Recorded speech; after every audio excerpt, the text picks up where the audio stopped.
Hello guys, चलिए आज मिलवाते हैं लखनऊ के कैटरिंग क्रू से और उनसे जानते हैं कुछ कैटरिंग के इंटरेस्टिंग फैक्ट। के बैनर के बॉक्सेस फ्री में देंगे। ये बिजनेस करने का आइडिया बात में आपने इस बिजनेस में कितना इन्वेस्ट किया था? क्या सर इस बिजनेस को शुरू करने के लिए खास ऑफिस या सब चीज़ें होनी ज़रूरी होती है क्या? हेलो गाइस, नमस्कार। जैसे कि कल भी हम लोगों ने पॉडकास्ट किया था, तो आज उस पॉडकास्ट का दूसरा सीरीज़ है। तो इसमें जानना चाहेंगे सर से कि सर को ये बिज़नेस करने का आइडिया कैसे आया। तो देखिए ये आइडिया क्या कहूँ इसको, दरअसल हमारी पहले बहुत बड़ी फैमिली, जॉइंट फैमिली थी, जिसमें कि क्या है कि सभी लोग खाने पीने के बहुत शौकीन थे। और जो मेरा हमेशा से जो है मतलब खाने को लेकर के बड़ा रुझान रहा है, और उस रुझान को, उस शौक़ को मैंने अपने बिज़नेस में कन्वर्ट कर लिया। कब कन्वर्ट हो गया मुझे खुद भी नहीं पता चला, बिकॉज़ लोगों को जब खाते हुए मैं देखता था तो देखने के दौरान मुझे बड़ा अच्छा लगता था, बड़ी अच्छी संतुष्टि होती थी। तो मेरे विचार में मतलब घर में बहुत ढेर सारी ऐसी शादियाँ होती थी, तो उन शादियों में मेरी तमाम जिम्मेदारियाँ मुझे मिलती थी कि, और इत्तेफाक से मुझे खाने पीने वाले ही डिपार्टमेंट की ज़िम्मेदारी मिलती थी। और उस खाने पीने वाले डिपार्टमेंट की ज़िम्मेदारी जब मैं संभालता था तो उसमें मुझे बहुत से क्रिएटिव आइडियाज़ आते थे कि जैसे कि खाना जो हो रहा है, मतलब जो लगा हुआ है हमारे घर की शादियों में, वो बहुत ही प्रेजेंटेबल तरीके के साथ लगा हो, और लोग उसको, जो आए हुए मेहमान, बहुत अच्छे तरीके से उसको एंजॉय करें। क्योंकि जो मेहमान होते हैं वो आप अपनी मेहमान नवाजी उनको खाने के माध्यम से ही जता पाते हैं। तो यही मेरा शौक़ कब मेरा बिज़नेस में तब्दील हो गया मुझे खुद भी नहीं पता चला। जैसे सर, जैसे कि शुरुआत में आपने इस बिज़नेस में कितना इन्वेस्ट किया था, तो उससे कुछ जान सकते हैं हम सर? देखिए मैं आपको वास्तविकता में बताऊं तो इन्वेस्टमेंट का जहां तक बात है, तो इन्वेस्टमेंट कितना किया था ये तो मुझे भी एक्चुअल नहीं पता। क्योंकि ये मेरा, जैसे मैंने बताया, मेरा फैमिली बिजनेस है। बहुत छोटे से हम लोगों ने स्टार्ट किया है इस बिज़नेस को, और हमारे फैमिली का बहुत सपोर्ट रहा है, हमारे माता पिता का सपोर्ट रहा है, हमारे भाइयों का सपोर्ट रहा है, मेरी फैमिली का सपोर्ट रहा है। तो एक छोटा सा ऑफिस हम लोगों ने प्लान किया, जिससे कि एक एड्रेस डिफ़ाइन हो सके जहाँ पर सारे मेहमान, सारे गेस्ट आके हमसे मिल सकें। फिर उसके बाद हमने छोटे छोटे फंक्शन से स्टार्ट किया। जैसे हमने कुछ स्कूल्स में फंक्शन किए हैं, कुछ कॉलेजेस में फंक्शन किए हैं, कुछ गेट टुगेदर का। उसके बाद फिर हम लोग ये सोशल फंक्शन में एक्टिव हुए हैं, वेडिंग जैसे फंक्शन में एक्टिव हुए हैं, और आज के दिन हम लोग गवर्नमेंट एक्टिविटीज़ भी करते हैं, कॉरपोरेट केटरिंग भी करते हैं। तो इन्वेस्टमेंट की बात जैसे इन्होंने पूछी, तो इन्वेस्टमेंट मोटा मोटी 3 से 4 लाख रुपए का करके मैंने इस बिज़नेस को स्टार्ट किया। क्या सर इस बिज़नेस को शुरू करने के लिए तो कुछ कुछ खास मतलब ऑफिस या सब चीज़ें होनी ज़रूरी होती है क्या? देखिए ऑफिस होना कंपलसरी है, बिकॉज ऑफिस एक ऐसी प्लेस होती है जहाँ पर आप और क्लाइंट बैठ करके अपने फंक्शन का मेन्यू डिज़ाइन करते हैं, जहाँ पे कोई आपको तीसरा व्यक्ति डिस्टर्ब नहीं करता है। और ऑफिस ये भी इंश्योर करता है कि हाँ, आपका ये एड्रेस है, जब कोई आपसे मिलने आएगा तो उस जगह पे आप उसको अवेलेबल रहेंगे। तो ऑफिस तो कंपलसरी होता है। तो सर ये बिज़नेस करने के लिए क्या कुछ ट्रेनिंग भी आपने किया था कि? देखिए शौक तो एक अपनी जगह की बात है, शौक तो हर किसी का बहुत कुछ होता है, लेकिन जब आप उस चीज़ को प्रोफेशनली जब करेंगे तो उसके लिए ट्रेनिंग और गवर्नमेंट के जो भी मतलब गाइडलाइंस हैं उसको फॉलो करना पड़ता है। ट्रेनिंग मैंने किया, मैंने होटल मैनेजमेंट किया, अपने भाइयों को भी होटल मैनेजमेंट करवाया, और उसके बाद फिर उसकी ट्रेनिंग भी हुई, कुछ होटल्स में ट्रेनिंग हुई। जिस समय हम लोग पढ़ाई कर रहे थे उस समय बहुत से होटलों में ट्रेनिंग किया हम लोगों ने, और आफ्टर ट्रेनिंग ही इस बिज़नेस में इन्वॉल्व हुए हम लोग। जगह और किचन सेटअप और स्टाफ को मतलब कैसे चुनाव किए थे? जगह के केटरिंग के ऑफिस के लिए कोई बहुत विशेष जगह का वो नहीं होता है चयन करने का, क्योंकि आप कोई रिटेल शॉप नहीं खोल रहे हैं, कोई रेस्टोरेंट नहीं खोल रहे हैं। आप ये देखें कि जहाँ पर सुगमता के साथ में अच्छी पार्किंग हो और जहाँ पे आपका गेस्ट आए तो वो आपको खोज सके। इस हिसाब से हमने अपने जगह का चयन किया। और जहाँ तक स्टाफ की बात है, तो स्टाफ के पॉइंट ऑफ व्यू से जो भी एक्सपीरियंस स्टाफ होते हैं जो कि इस फील्ड में होते हैं, उनको जो है हायर करना पड़ता है। अगर कोई कहीं कर रहा है तो वहाँ से उसको हायर करना पड़ता है, एक एडवर्टीज़मेंट शो करना पड़ता है पेपर में, और अपने कुछ फ्रेंड सर्किल में इस मैसेज को रोटेट करना पड़ता है, कुछ सोशल वेबसाइट्स होती हैं उस पर पोस्टिंग करनी पड़ती है। तो इसी के तरीके से धीरे धीरे एक एक करके स्टाफिंग कलेक्ट होती है। जैसे बिजनेस व्यवसायी और सरकारी अनुमति होना जरूरी होता है क्या? बिल्कुल ज़रूरी है। आप किसी भी काम को कर रहे हैं तो ये काम को करने के लिए जो गवर्नमेंट की गाइडलाइन है उसको फॉलो करना कंपलसरी है इंडिया के अंदर।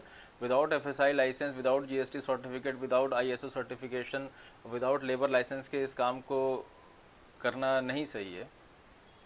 जैसे कि सर कोई नया कैटर्स हो, अपने वो मेनू को कैसे सेट कर?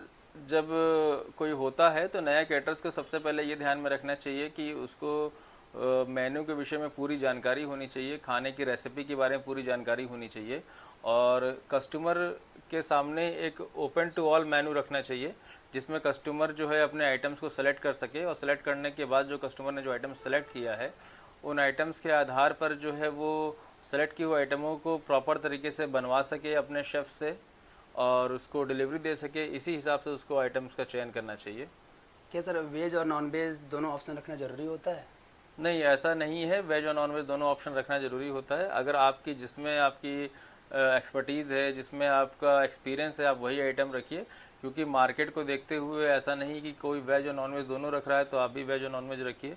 बिकॉज ये खाने पीने खाद्य मतलब जो है सामग्रियाँ होती हैं बहुत सी ऐसी जो अगर आपके यहाँ पर रखने की अगर उचित व्यवस्था नहीं है तो आप नॉनवेज की व्यवस्था मत रखिए, और अगर है तो फिर अगर आपके अंदर सारी चीज़ें डेवलप कर सकते हैं तो फिर दोनों साथ में लेके चलिए। शुरुआत में कौन कौन सी सर डिशेस जो है लोकप्रिय होता है मेनू में?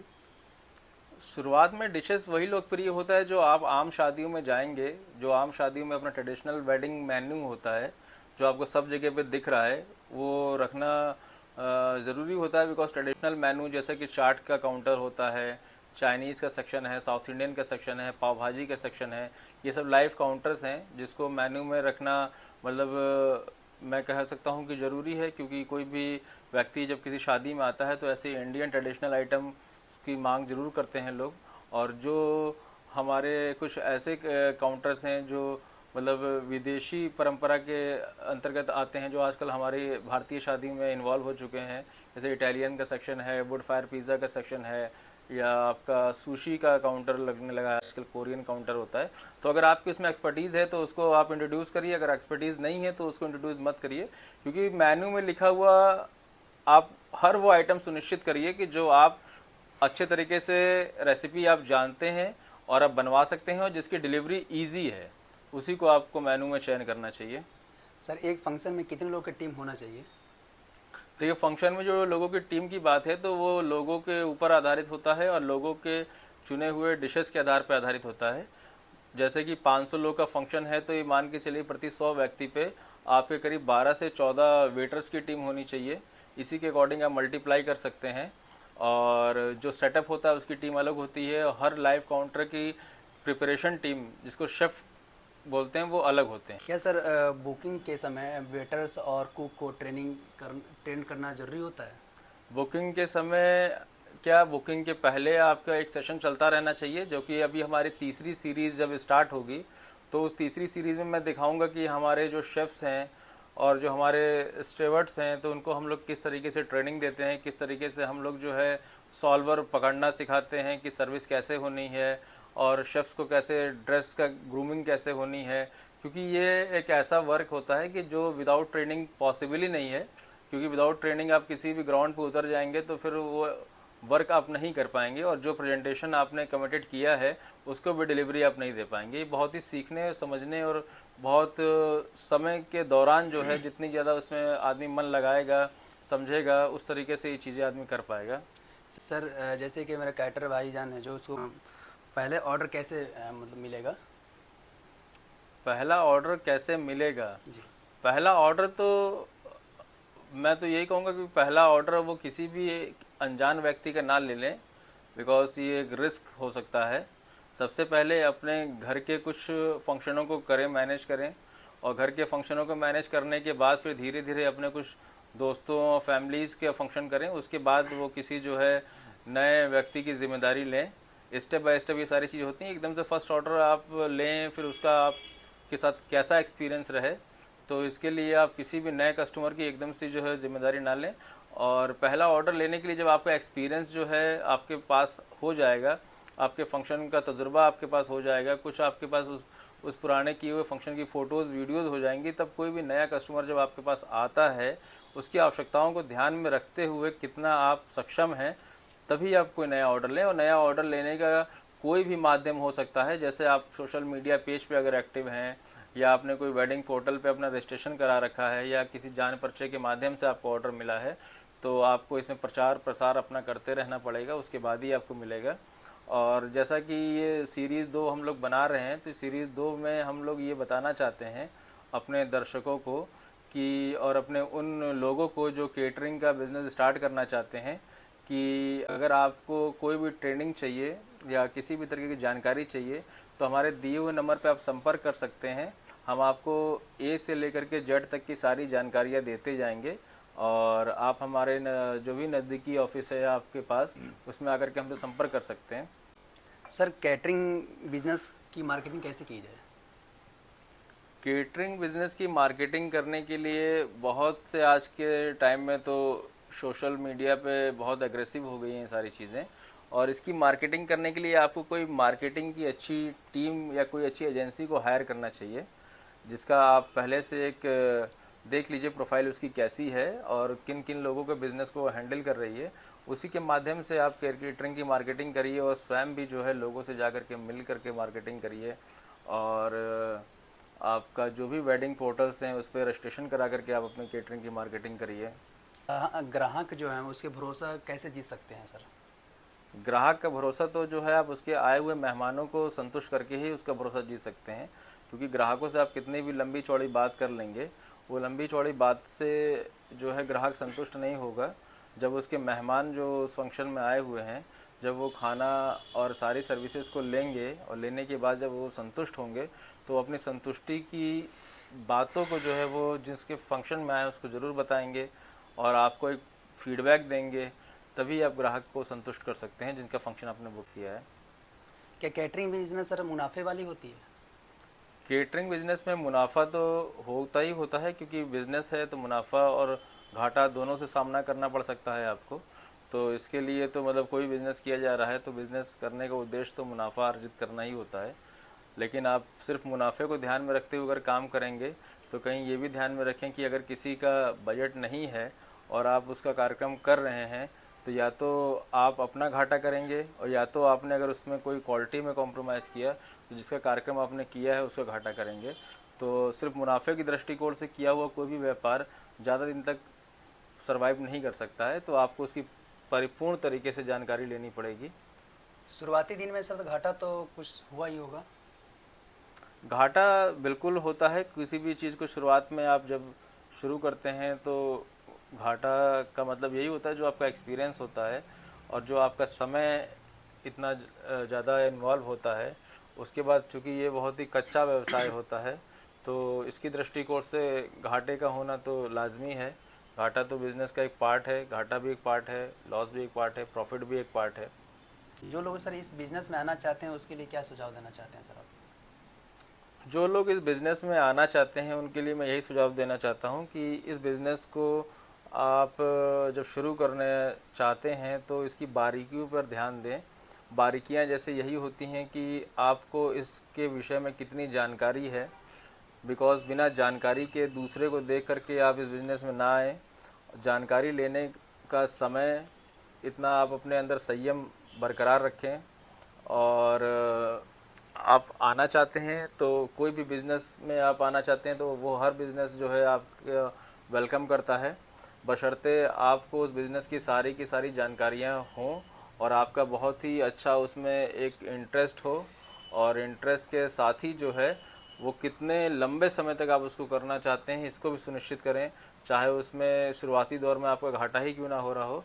और आने वाला एक समय ऐसा होगा जिसमें जब आपको जो है इसमें प्रोग्रेस मिलेगी, ग्रोथ मिलेगी।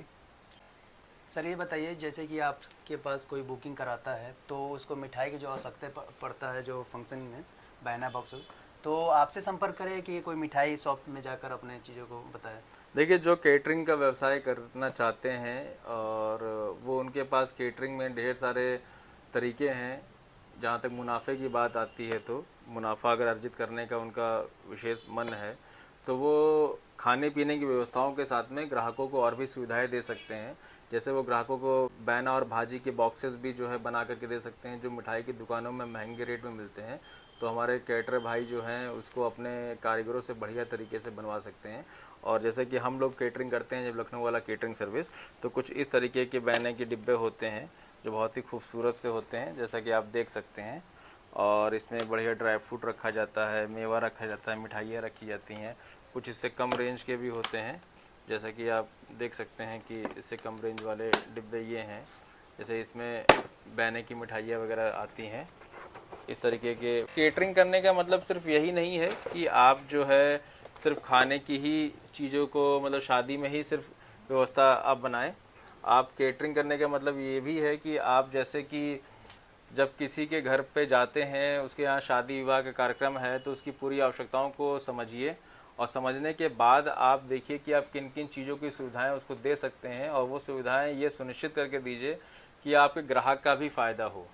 और ग्राहक के फ़ायदे को ध्यान में रखते हुए जो है इस चीज़ को करिए। और इस वीडियो के माध्यम से जो भी लोग हमारे पास आएंगे अपनी शादी की बुकिंग लेकर के, उनको हम लोग ये बहुत ही खूबसूरत सा बैना बॉक्स गिफ्ट के तौर पे अपने बहनों और बेटियों को हम लोग देंगे। जो हमारे चैनल को सब्सक्राइब करेगा, लाइक करेगा, कमेंट करेगा, उनके लिए गिफ्ट के तौर पे हम उनको फ्री देंगे। सर जैसे कि इसमें हम देख सकते हैं कैविटी अलग अलग का, मिठाई भी अलग अलग प्रकार की होती हैं क्या? इसमें पार्टीशन अलग अलग इसलिए किया गया है, जैसे कि बैने की जो मिठाइयाँ होती हैं, जैसे किसी को जो है लड्डू चाहिए, किसी को शाखे चाहिए, किसी को मोतीचूर का लड्डू है, बालूशाही है, मटरी है, शाखे हैं, इस तरह के तमाम प्रकार की मिठाइयाँ हैं। जो इसकी वीडियो मैं या फ़ोटो इस वीडियो में अटैच कर दूंगा, उसको देखिएगा। तो उसी के पार्टीशन के अकॉर्डिंग इसमें अलग अलग कॉलम में वो सारी चीज़ें रखी जाती हैं। तो आप कितने प्रकार के देते हैं मिठाई इस डिब्बे में?